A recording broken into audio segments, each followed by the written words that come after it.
Deus para o Salmo 16. Salmo 16 tem preciosas lições, como toda a palavra de Deus, ungida, separada por Deus para edificar os santos. O próprio Davi que escreveu, várias gerações de crentes do Antigo Testamento que cantavam, que oravam os salmos, e ainda hoje nós somos fortalecidos pela palavra de Deus, onde os salmos são cantados, pregados, continua a edificar a igreja durante gerações e gerações. Então vamos dar uma olhada. É tão bonito, né, a gente olhar para um salmo, saber que foi escrito há tantos anos, milhares de anos antes, o Espírito Santo inspirou, ungiu, pessoas cantaram, oraram, e ainda hoje o Espírito Santo torna nova essa mesma palavra. Vamos ler esse salmo e pedir que Deus nos fale, nos edifique. Logo após a pregação da palavra de Deus, nós vamos aqui na igreja fazer um grupo de oração ainda. Vamos ler juntos, são apenas 11 versos. Eu peço que os irmãos leiam comigo, os que estão aqui presentes. Eu lerei os versos ímpares e os irmãos aqui presentes lerão juntos os versos pares. Guarda-me, ó Deus, porque em ti me refugio.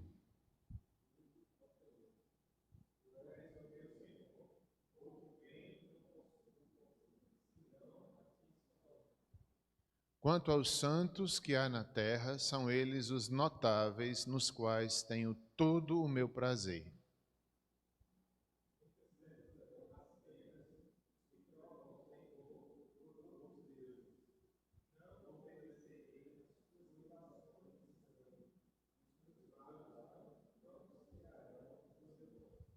O Senhor é a porção da minha herança, o meu cálice, tu és o arrimo da minha sorte.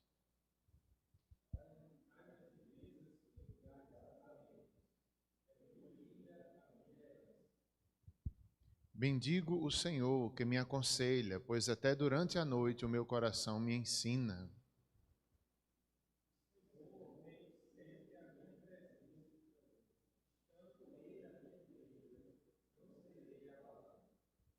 Alegra-se, pois, o meu coração, e o meu espírito exulta, até o meu corpo repousará seguro.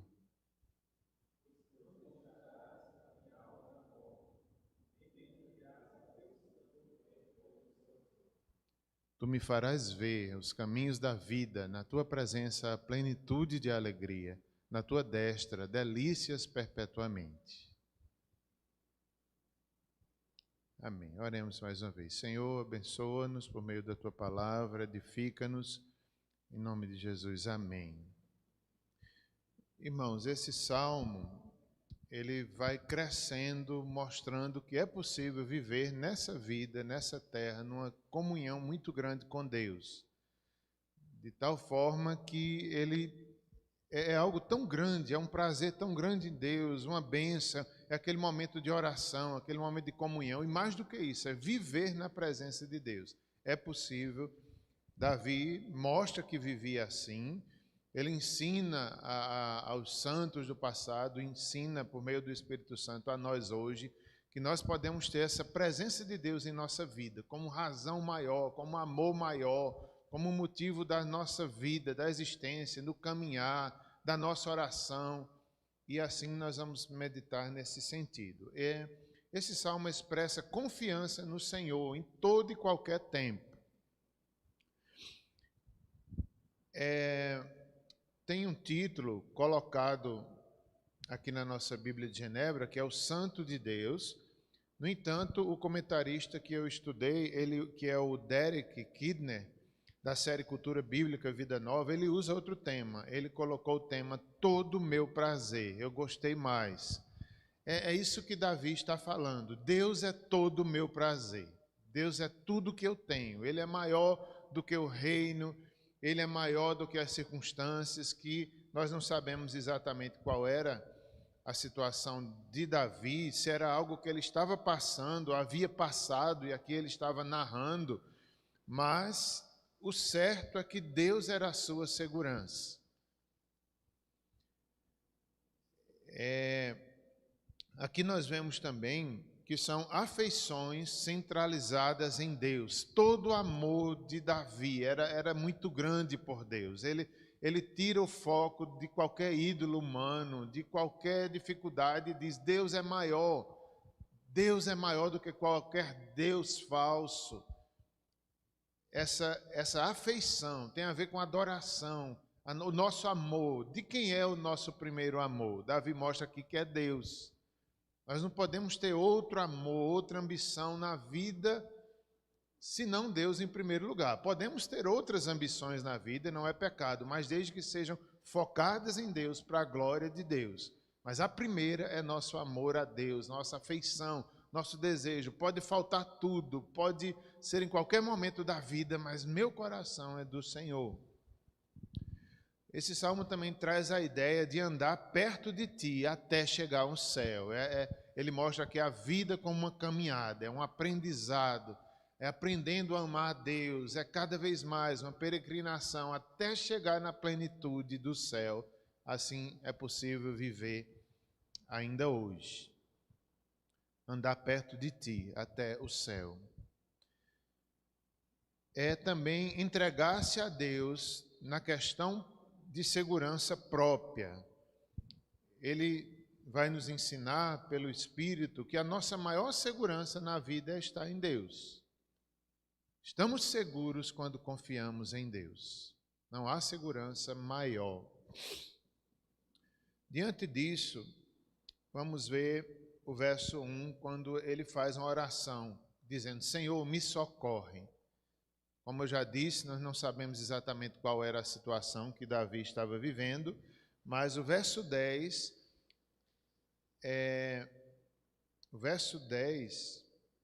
fala de morte, talvez fosse alguma questão de morte, quando diz: pois não deixarás a minha alma na morte. Era algo muito difícil, e Davi estava aqui expressando a sua confiança e dizendo: Senhor, me socorre, Tu és o meu maior prazer, Tu és tudo para mim, eu coloco minha causa diante de Ti, socorre-me, Senhor, só posso confiar em Ti. E ele, no verso 1, ele faz o pedido: guarda-me, questão de segurança, guarda-me, Senhor, guarda-me, ó Deus, porque em Ti me refugio. Tão simples, mas tão rico, é um pedido de segurança. Senhor, guarda-me, livra-me do mal, como Jesus nos ensinou ali no Pai Nosso. É saber que Deus é nossa segurança. Livra-me. Tem tantas coisas aqui, não é? Talvez ele estivesse pedindo por causa de uma enfermidade, por causa de uma guerra, talvez a morte, não sabemos, não importa. Se já tinha passado ou se ainda ele estava sofrendo. E isso para nós é um exemplo. Não importa a situação, nós estamos seguros em Deus. Seja nessa vida ou mesmo que morramos, continuamos seguros diante do Senhor.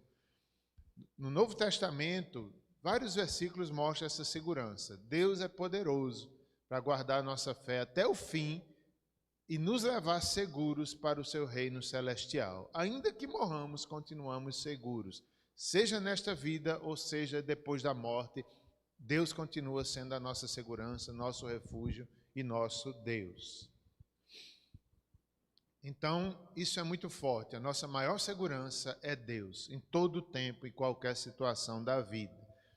Fácil dizer, difícil de viver, né?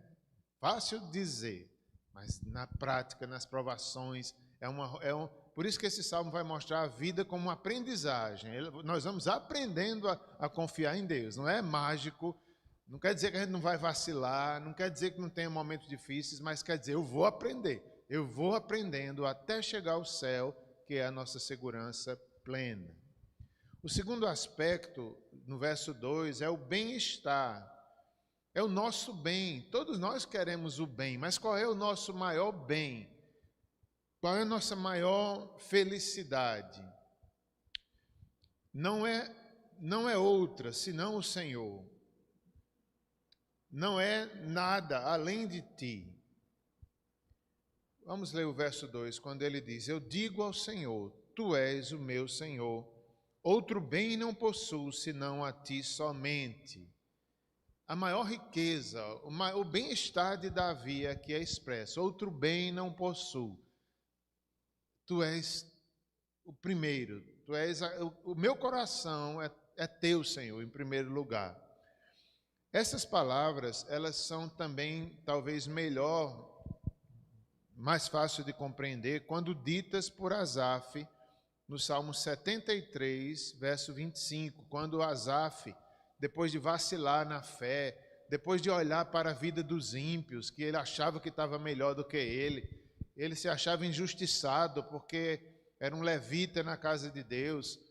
Depois que ele vê o final dos ímpios, depois que ele entra na presença de Deus e vê como é gloriosa e maravilhosa, ele diz no Salmo 73, verso 25, quem mais tenho eu no céu? Não há outro em que eu me compraza na terra. É a mesma coisa.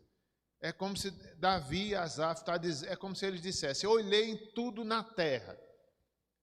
Salomão também diz algo parecido, como quem diz, eu provei de tudo, mas nada há como o Senhor. Tudo é vaidade, é isso que eles estão dizendo. Davi reconhece isso, Asaf vacilou na fé, como quem diz, qual é a vantagem de servir a Deus? O ímpio parece que vai melhor do que eu, até que ele entra na presença de Deus e ele percebe que bom era estar com Deus, a maior segurança era Deus. Por isso que ele diz, né? Eu olho, não há outro que eu me compraza na terra, não há nada, toda alegria é passageira, nada que, o maior tesouro dessa terra que nós muitas vezes precisamos, Deus mesmo que nos dá, mas não se compara à presença de Deus. Por isso que ele diz aqui, outro bem não possuo senão a ti somente. A questão de bem-estar, não é outro meu bem-estar, senão o Senhor. Ou seja, eu estou bem quando estou perto de Deus. Eu estou bem quando estou pleno da fé. Agora eu me lembrei de uma senhora amiga nossa da igreja, a sogra de Sandra, que é irmã de Simone, mora em Fortaleza. Ela está idosa, sofreu uma queda recentemente, está fazendo cirurgias nesses dias, Dona Elfrida, peço até oração. E eu achei tão bonito ela dando testemunho, pedindo oração, orem, lembre de mim, farei cirurgia nesses dias. E ela dizendo, eu estou bem, sendo bem cuidada aqui. Só que o estar bem dela era em cima de uma cama, mal podendo se mexer, que quebrou o fêmur, ia fazer cirurgia, até para trocar as fraldas dela estava difícil. E outro, se fosse talvez alguns de nós, ia estar reclamando, né? E ela não, ela estava olhando para Deus. Eu estou bem, estou aqui sendo bem cuidada, está tudo bem. Então, de certa forma, é isso. Se Deus é nosso prazer, até mesmo no leito do hospital a gente pode ver coisas boas. Deus é o meu maior prazer. O bem-estar nosso não é outro, senão o Senhor. Estando com Ele, tudo é diferente. Terceira razão aqui apresentada por Davi, ele fala sobre os seus companheiros. Os companheiros daquele que tem Deus em primeiro lugar. Quanto aos santos, verso 3, quanto aos santos que há na terra, são eles os notáveis, nos quais tenho todo o meu prazer. Bem, acredita-se que é como se Davi estivesse dizendo, eu ando perto e eu sou atraído por pessoas santas e nobres, pessoas de caráter. É interessante isso, né? Se eu sou uma pessoa que ama a Deus, claro que eu não vou me sentir melhor do que ninguém. O pior pecador precisa da graça de Deus igual a qualquer um de nós. Mas, se nós amamos a Deus, se nós queremos o caminho de Deus, nós teremos prazer em andar perto das pessoas que também amam, perto das pessoas que também buscam honrar ao Senhor. Isso é importante, a gente ter um grupo de apoio, uma igreja, pessoas que amam a Deus juntamente conosco. E Davi diz isso, né? Ele buscava os santos que há na terra, são os notáveis, nos quais tenho todo o meu prazer. Ele amava as pessoas que demonstravam confiar em Deus. E às vezes acontece isso comigo, né? Às vezes eu olho para algumas pessoas, que eu não quero aqui nem citar nomes, mas pessoas que eu amo, pessoas queridas, eu vou até citar um nome. Eu olho, por exemplo, às vezes para Ronaldo Lidório, eu fico tão feliz, eu digo, acho que bom, Ronaldo Lidório, eu mal conheço ele, muito pouco, uma palavra ou outra assim, mas eu digo, ele é meu irmão. Eu sinto ele como se fosse meu irmão, e na verdade é. Como é bom que tem gente como Ronaldo para me incentivar, para fortalecer o meu amor por Deus. Quantas coisas que ele fala me levam mais para perto da palavra, mais para perto de Deus. Que bom ter pessoas como Ronaldo.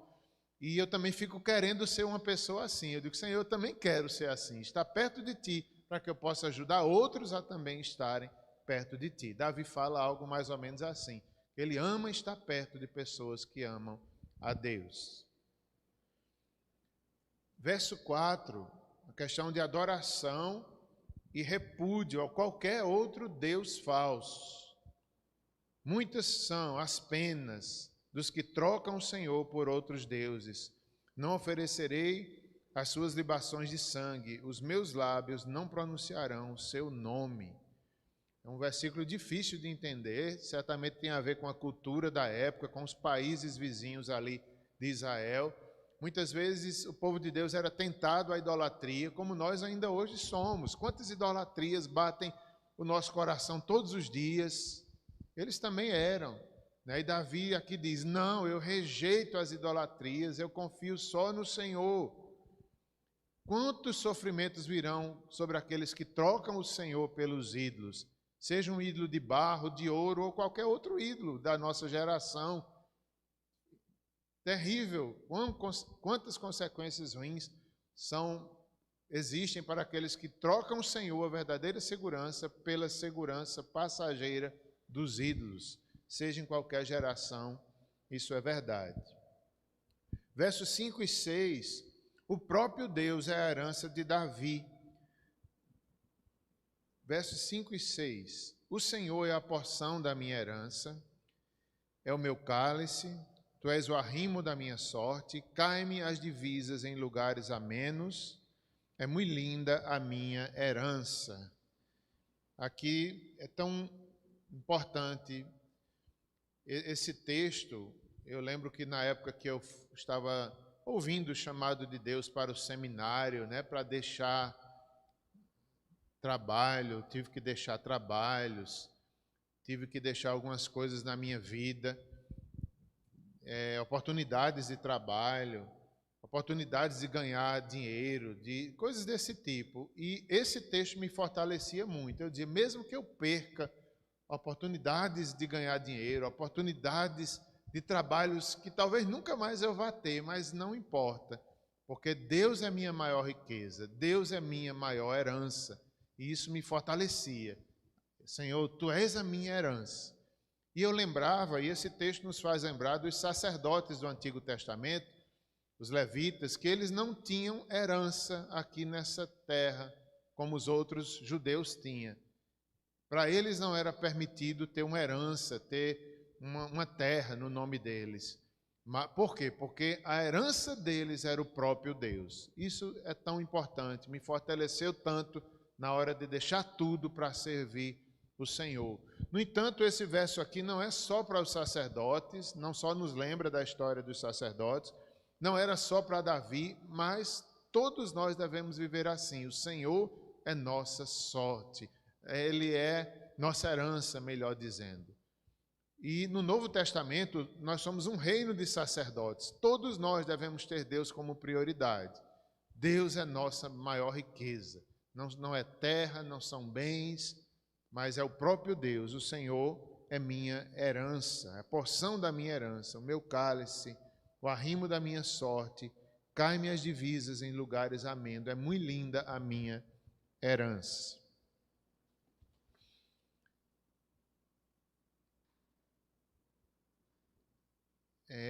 Somos chamados também a reconhecer Deus como nossa maior riqueza. Somos um reino de sacerdotes no Novo Testamento.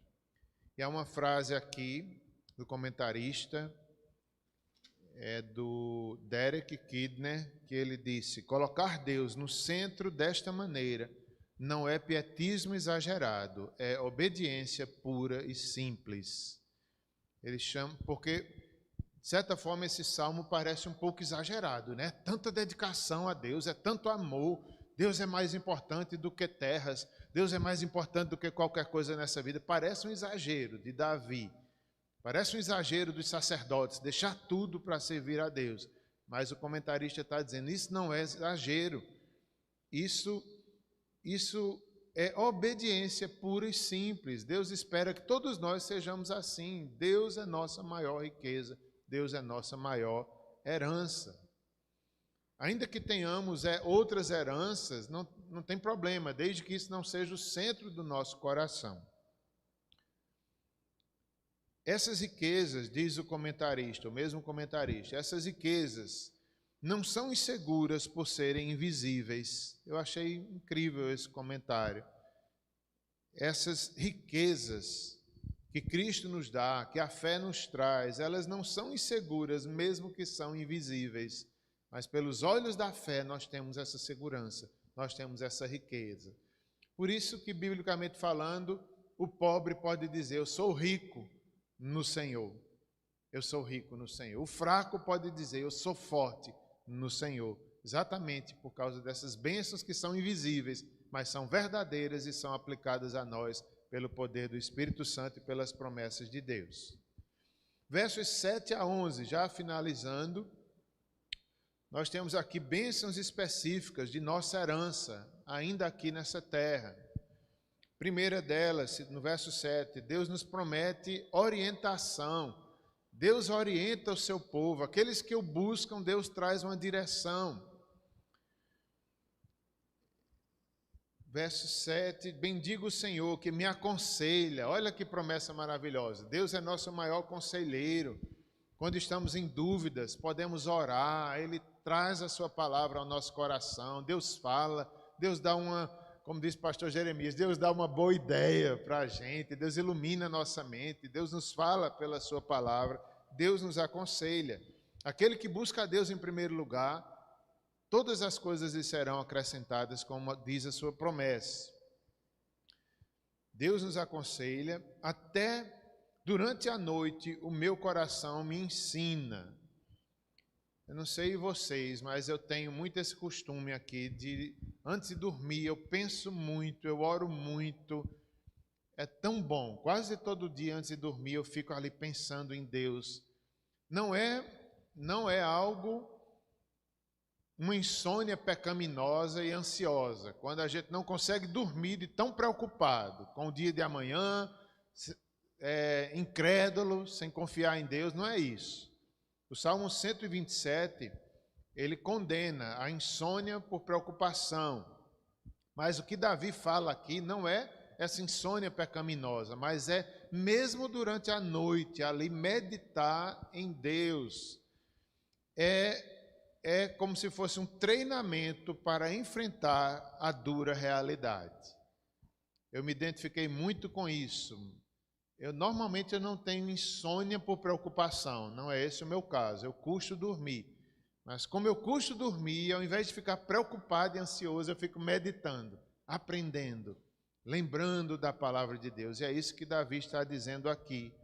Deus nos ensina até mesmo à noite e nos prepara e nos treina para enfrentar as duras realidades dessa vida. É o Espírito Santo que nos treina, que nos mostra, que nos traz fé e nos traz essa verdadeira segurança. Verso 8 fala que Deus pode nos dar uma estabilidade, mesmo em dias difíceis, estabilidade de fé. O Senhor tenho sempre a minha presença, estando Ele à minha direita, não serei abalado. Que promessa linda, né? O próprio Davi que conseguiu dormir em meio à guerra. Deus pode fazer isso conosco também, uma segurança que só Deus dá, mesmo em dias difíceis. Versos 9 e 10 fala sobre a questão da ressurreição, apontando para a ressurreição, a vida eterna. Alegra-se, pois, o meu coração, e o meu espírito exulta, até o meu corpo repousará seguro, a ressurreição, a vida eterna. Nós temos essa promessa também de Deus. Aqueles que têm Deus como prioridade sabem que mesmo que morramos, um dia ressuscitaremos. Esse texto aqui também aponta para Cristo, a ressurreição de Cristo. Profeticamente, o apóstolo Paulo se referiu a esse texto como sendo a Cristo, o apóstolo Pedro também. Então é algo profético sobre Cristo, a ressurreição. Davi também um dia iria ressuscitar, o descendente de Davi, que é Cristo. Então são promessas muito grandes, maiores do que Davi provou aqui nessa terra, que só tem sua plenitude em Cristo. Pois, diz o verso 10, não deixarás a minha alma na morte, nem permitirá que o teu santo veja a corrupção, certamente aplicado a Cristo, conforme os apóstolos também criam e confirmaram. Verso 11, a felicidade eterna, tu me farás ver os caminhos da vida, ou seja, Deus estará conosco a vida inteira, Ele será o nosso prazer a vida inteira. Na tua presença, a plenitude de alegria, nós podemos provar grande alegria no caminho do Senhor. Na tua destra, delícias perpetuamente. Esse é o caminho dos justos, esse é o caminho do que confia. É bem-aventurado, feliz é amar a Deus, feliz é o que confia no Senhor, bem-aventurado aquele que espera em Deus. E, finalmente, essa expressão, o caminho da vida, é muito rica. É a vida como um processo, e que já aqui nós começamos a desfrutar da vida eterna e desfrutamos a presença de Deus aqui, na oração, na palavra, todos os dias da nossa vida. Passo a palavra ao pastor Érico.